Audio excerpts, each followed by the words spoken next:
I'll watch it again with you.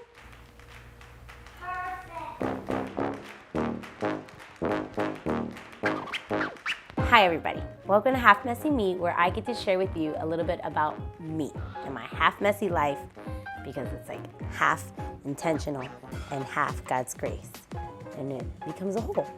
Today I'm talking about embracing new seasons, because right now I'm embracing a big new season. I've had new seasons before, such as when I graduated college and my husband and I got married and we moved to a new city. That was a big new season because we were born and raised in the same city together and we had our same friends, and moving to a new life was so new. My other new season, which I love, and it's mainly why I have half messy parenting, was when I became a stay-at-home mom. I was a teacher after I graduated, and if you know that, I'm a teacher. I don't know if you got that vibe. I taught mathematics and I loved it. I loved my students. I loved the atmosphere. Teaching to me is a gift from God because you get to influence kids at a young time in their life.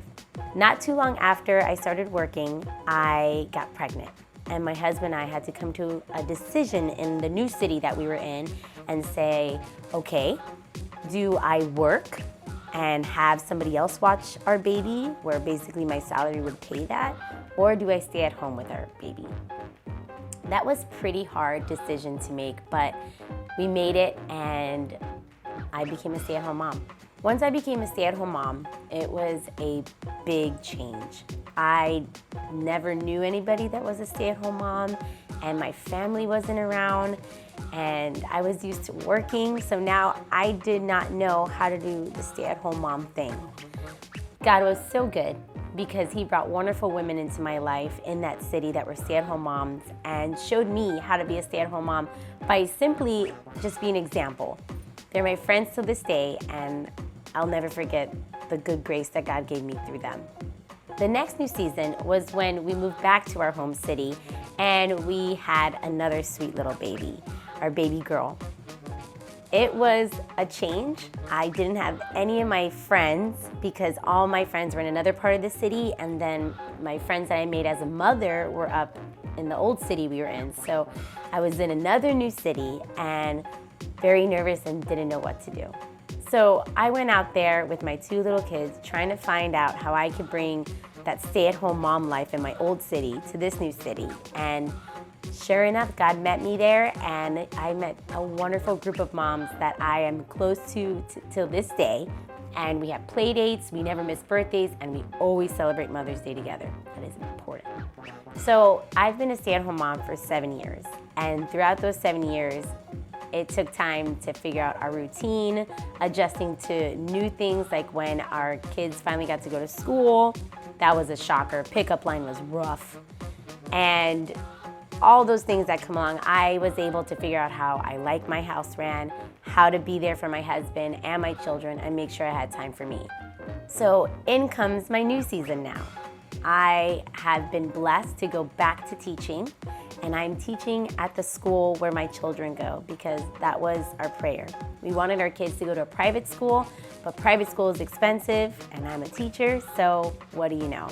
And I know that some of my students are watching this video. I know you're watching, that's okay. Needless to say, it's been a little rough. I miss teaching, I love teaching, and I'm getting back in there with no problem. It's the hard part of now knowing how to be a teacher and a mother and a wife.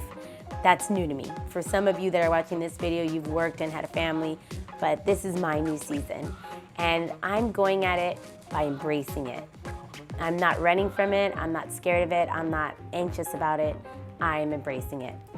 I'm embracing this season the half messy way, where I'm doing my part in being intentional and letting God do the rest, because I will not survive doing this by myself. I'm being intentional by making a plan. I still have my calendar. I'm trying to keep all the things that we've worked on doing together as a family still there with our traditions, but also making sure that I'm looking at our monthly schedule and seeing when we could have date night, when I could have some time to myself, when I can make sure that I'm giving attention to the kids and all that good stuff. I'm also being intentional by realizing this is a trial and error process. I'm going to try things to make sure we get our routine and try things to see how I could still be the mother and the wife that I need to be, but also knowing that I'm gonna make mistakes. Like when I went back to the gym and I hadn't worked out in a while and I thought I could do my same weights, but I pulled something and now I have a heating pad in my house. That's an error. I'm also being intentional by keeping our day of rest. I love our day of rest. God had it in the Bible and I want to keep it that way in our home as a family. Before that day of rest was 6 days a week, I was doing cleaning and routines and schedules and doing activities with the kids to play with them. But now it's different. Now I'm making sure on our day of rest, I don't do any work, check any emails, and I'm making sure I'm doing activities with the kids. I'm giving the house the attention that it needs, because to me now that's not work, that's just enjoying it, what I didn't get to do throughout the week. And lastly, to make it truly half messy, embracing it, is I'm being intentional, but I'm letting God do the rest. I'm not gonna do this perfect.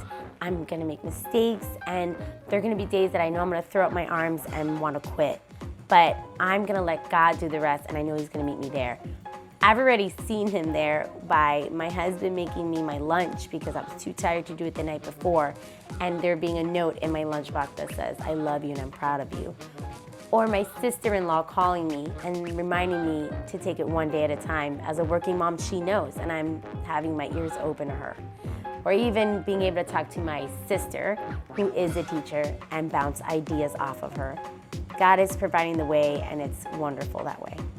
So from my half messy life to yours, embrace your new season.